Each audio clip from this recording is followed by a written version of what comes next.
Far away, beyond the tallest mountains and the coldest clouds, lay the Crystal Valley, a land where winter never left. Snow blanketed the hills like soft marshmallows, icicles sparkled like glass chandeliers, and the rivers were made of shimmering silver ice. In the middle of this snowy wonderland stood Frostlight Palace Prince, the Snow Princess Fairy. She had wings shaped like snowflakes, hair as white as freshly fallen snow, and eyes that sparkled like frozen lakes under the sun. Princess Ilara had a special gift. She could control the snow and ice with a flick of her silver wand. But she used her magic only for good, making sledding hills for children, decorating the forest with frost patterns, and creating warm, glowing snow lanterns at night. The Winter Star Festival. Every year, on the longest night of winter, the Winter Star Festival off. But one year, something strange happened. It was the morning of the festival, and Ilara was preparing her gown of snow petals and her crown of frosted silver leaves. Suddenly, a white dove swooped through her window, its feathers dusted with frost. "Princess Ilara! Princess Ilara!" it cried. "The Winter Star is missing. It never appeared in the northern sky." Ilara gasped. "That can't be. Without the Winter Star, the valley's magic will fade. The snow will turn to bitter ice, and the gentle winter will become a storm." She knew she had to act quickly. Taking her wand, she called upon her two loyal companions, Neva, Frostwing, a silver blue owl who could fly faster than the north wind. They set off through the Whispering Pines forest, where the trees hummed in the wind. The air grew colder and sharper. "The magic is already fading," Ilara murmured. Along the way, they met a family of foxes huddled together for warmth. "The streams are freezing solid," said the fox mother. "Something is wrong with the winter." Following a trail of shimmering frost left behind by the star's light, the group reached the ice cavern of echoes, a place where every sound bounced back 100 times. Inside, the walls were covered with frozen crystals that glowed faintly. There, in the deepest chamber, they found the Frost Goblin, a small, grumpy creature with icicles in his beard. He was polishing something in his hands, a faintly glowing shard of the Winter Star. "Why do you have part of the Winter Star?" Ilara demanded. The goblin frowned. "I didn't steal it. Last night, the star fell from the sky and shattered. Pieces scattered everywhere. I found this one, but the rest I don't know where they are." Ilara realized they had to find all the pieces before the night ended. With the goblin's help, they traveled to Tea, where a shard was trapped inside a block of ice. Ilara melted it gently with warm snow magic. The snowstorm peaks, where a shard was guarded by a mischievous wind spirit who only gave it up after Ilara promised to send warm breezes to the mountain animals. Tea, where the final shard lay beneath the water. Neva dove in bravely, bringing it back up before it could sink into the deep. With all the pieces in her hands, Ilara placed them in her crystal goblet. She spoke the ancient winter spell. "Star of frost, star of light, shine again in the sky tonight. Warm the heart, protect the land, glow with magic in my hand." The shards floated into the air, spinning faster and faster until they became one whole glowing star again. With Frostwing carrying it high, they returned to Frostlight Palace. That night, the people and creatures of Crystal Valley gathered. Ilara placed the Winter Star on the highest tower, and its golden light spread across the land. The snow became soft and sparkling again. The bitter cold faded and joy filled the air. The festival went on until morning with dancing, music, and sweet snowberry pies. she. And from that winter on, the winter star never went missing again.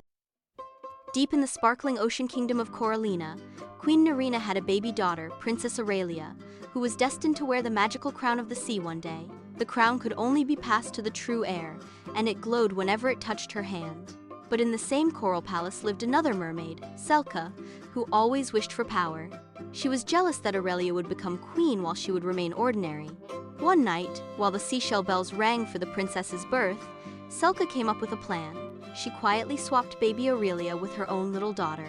Aurelia was taken away to live with humble seashell gatherers, while Selka's daughter Marina grew up in the palace, believed by all to be the true princess.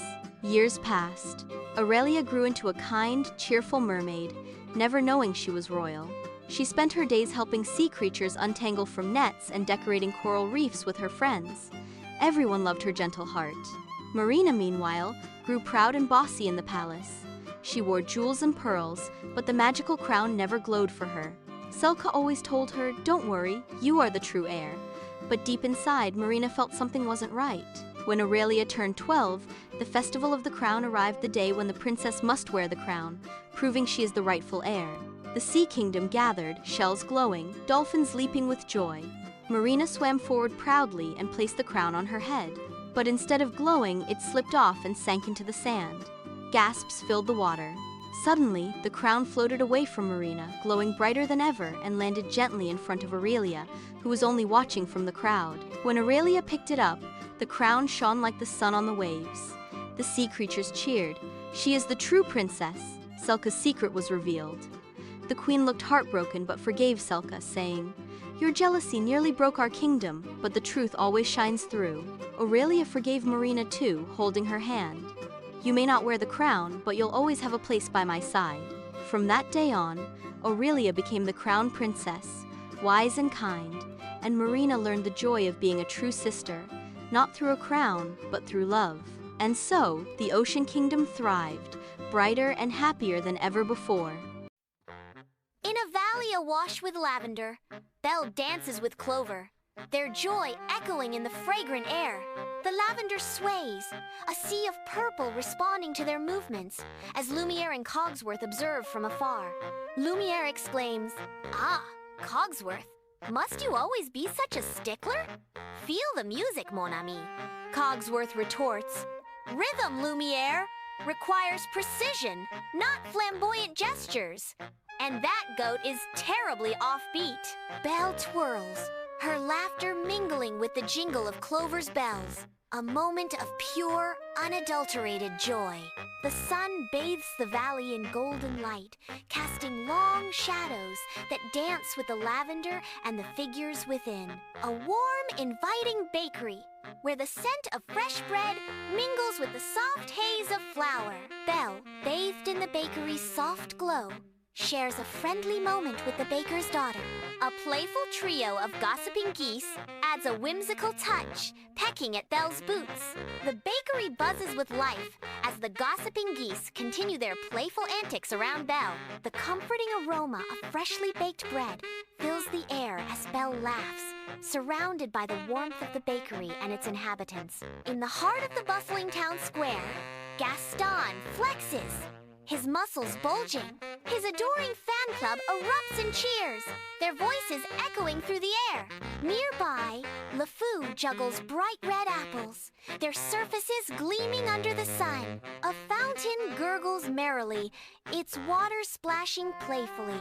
Two kittens bat playfully at the droplets, their paws a blur of motion. The square buzzes with life, filled with laughter and the soft patter of paws. Belle and Maurice journey deeper into the forest, the wooden cart rumbling beneath them. The deer family offers a silent greeting as Belle and Maurice pass, a peaceful acknowledgement in the heart of the woods. A talking owl, perched high, offers a knowing wink, a hint of magic in the air. The forest thrives with life, the earthy greens and golden leaves painting a rich tapestry around the travelers. Beneath stormy skies, Belle and a shivering squirrel gaze up at the imposing castle gates, a mix of anticipation and trepidation in their eyes. The rusty iron doors creak open, hinting at the magic and mystery within. Mrs. Potts and Chip roll out on a tea trolley. Golden sparkles dance in the air, swirling around Belle as she steps forward. Belle smiles nervously. In the opulent ballroom, the Beast nervously paces, his figure a stark contrast to the room's dazzling splendor. Gleaming under enchanted chandeliers, the ballroom whispers with secrets carried on the wings of magical napkins. The ballroom's heavy velvet curtains sway as if stirred by ghostly sighs, adding to the enchanted atmosphere. The magical flying napkins dance in midair, their paper wings fluttering with playful glee. In the castle library, Belle delicately explores aged books, her touch gentle as she connects with tales of old. Plumette flits through the air, a playful guardian amidst the silent stories. A dragonfly dances around a radiant globe, its wings catching the light in a whimsical ballet. In the heart of the library, the very words shimmer and dance, alive with light. The castle kitchen bursts into life with dancing forks and singing pots, their joyful chorus filling the air. Smiling cheese wheels join the merry ambiance as the scent of spices swirls through the air. Belle, surrounded by enchanted spice jars, carefully crafts apple tarts, filling the kitchen with warmth. Golden crusts emerge, their inviting aroma mingling with the soft scent of cinnamon clouds. Spoons clink in a harmonious rhythm, completing the kitchen's enchanting symphony. Beneath the rose dome, an enchanted rose radiates a gentle light, bathing the scene in a warm glow. The Beast Belle and a curious mouse in a waistcoat watch, with bated breath as a single petal detaches. The petal floats silently downwards, a delicate harbinger of fate. Belle's soft gasp echoes in the ethereal chamber, filled with pinks, purples, and the glow of glass. Bathed in the cool, icy light of a winter's day, Belle meticulously completes her snow bear, while Chip watches on.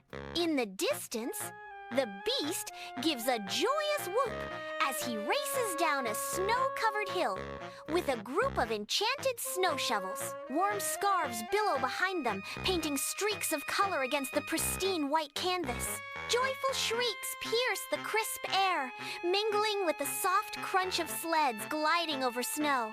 The garden is alive with laughter and the playful energy of winter, a scene of pure, unadulterated joy. In the castle's grand dining room, Belle and the Beast face each other, the air thick with unspoken tension. Silverware gleams and candles flicker, casting shadows that dance like secrets in the warm light. Lumiere winks mischievously, a playful dance unfolding with a crimson curtain tassel. Cogsworth stands stiffly, a clockwork sentinel adjusting the salt shakers with nervous precision. The room glows with inviting warmth, a haven of gold and crimson against the night's chill. The castle hallway buzzes with life as enchanted portraits bicker amongst themselves, their voices a soft, echoing chorus. Belle and the Beast stroll through the animated corridor, their laughter mingling with the portraits' lively debate. Perched delicately on Beast's horn, a hummingbird's wings beat in a mesmerizing dance. A tiny jewel amidst the grandeur. Warm candlelight flickers across the walls, casting dancing shadows on the arguing portraits, enhancing the magical atmosphere. Sunlight floods the music room, revealing dust motes dancing in the air as Belle prepares to play. Belle's fingers dance across the strings, weaving a delicate melody that fills the room. Enchanted violins float beside her, their soaring harmonies intertwining with the harp's gentle song. In the corner, a grumpy old piano joins the ensemble, tapping its keys with surprising enthusiasm. The music swells, a symphony of light and sound, as the room comes alive with enchantment. The grumpy old piano continues to tap its keys, adding its unique voice to the harmonious blend. In the castle tower, Belle sits in a comfortable armchair, a large storybook open. Beast leans against a stack of velvet cushions, listening intently. Chip sits perched on the armrest, eyes wide with anticipation. A fluffy owl perches sleepily on a nearby stand, its eyes half closed. Soft blue moonlight streams in. bathing the scene in a snug and peaceful glow as Belle reads. In the hushed silence of the Rose Dome, the final petal descends, sealing the beast's fate. Belle clutches the beast's paw, her gaze a poignant blend of hope and trepidation as she confronts the unknown. A circle of enchanted objects, Lumiere, Cogsworth, Mrs. Potts, and Chip stand in silent vigil, bathed in an ethereal glow that heralds a profound change.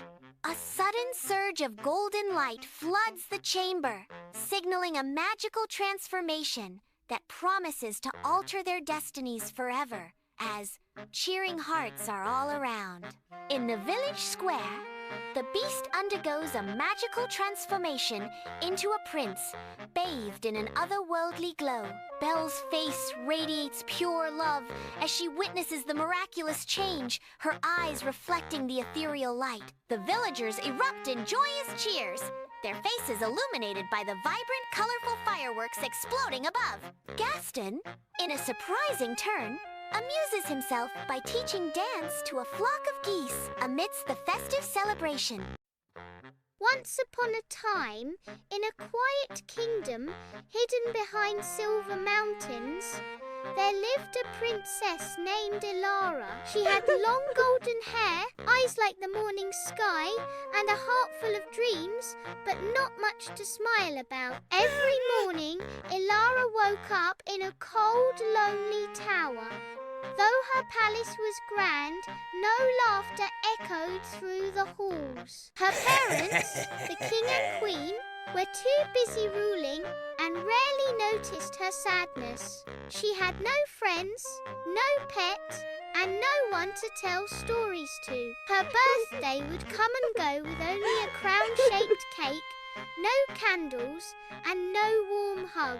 One day, as raindrops tapped gently on her window, Elara whispered, "I wish the wind could carry my heart far away, to a place where someone cares." That night, something magical happened. A soft breeze crept in through her window, wrapped around her like a hug, and carried her tear into the sky.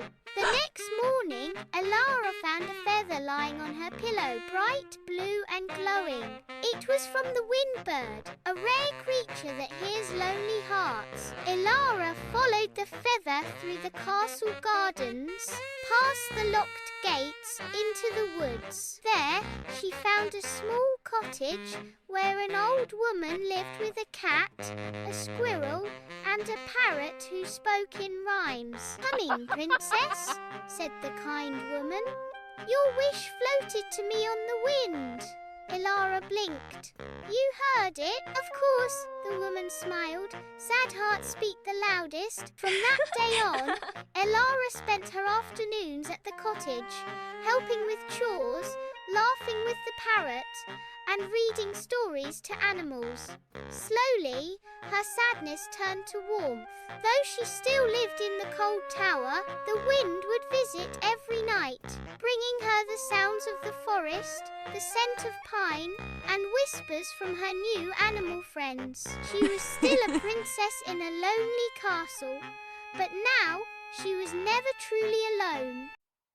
Once upon a time, in the magical kingdom of Prismara, there lived a kind and curious princess named Aria, known as the Rainbow Princess. She wore a crown made of 7 glowing gems, each representing a color of the rainbow. Every morning, Princess Aria would wave her wand in the sky and paint the world with vibrant colors, red roses, orange butterflies, yellow sunbeams, green forests, blue rivers, indigo clouds, and violet lilacs. One day, a dark fog rolled into Prismara, and with it came the wicked shadow sorcerer who stole the colors of the kingdom, turning everything gray and gloomy. Without colors, the flowers wilted, the birds stopped singing, and even the people lost their laughter. Aria's rainbow crown dimmed, and the kingdom cried. Determined to bring back the colors, Princess Aria set out on a journey, riding her silver-winged unicorn named Lumi through the fading lands. She visited the Cavern of Crystals and solved the riddle of red, returning the first spark of color to her crown and to the roses of the land. In the Whispering Woods, she danced with glowing fireflies, who gave her the lost orange light hidden in their wings. At the Golden Hill, she sang a lullaby to the sleeping sun, and it rose, gifting her the yellow warmth it had been guarding. Next, in the Emerald Lake, she bravely swam with the gentle water dragons, who returned the green hues hidden beneath their shimmering scales. Once up in the Sky Palace, she flew through the sapphire wind, and the blue returned to the rivers and skies. In the Twilight Peaks, she faced the indigo storm and calmed it with her kindness, earning the sixth color back. Finally, in the Valley of Dreams, she met a lonely violet butterfly, the last color hidden in a dream. She gently kissed it, and the final hue returned to her crown. With all 7 colors restored, Aria flew back to Prismara, and as she waved her wand, the rainbow arched across the kingdom once more. Joy returned, the people cheered, and the flowers bloomed again. The evil sorcerer vanished with the fog, defeated by Aria's courage and kindness. From that day on, Princess Aria became the guardian of the rainbow, reminding everyone that light and love will always bring color back to the world.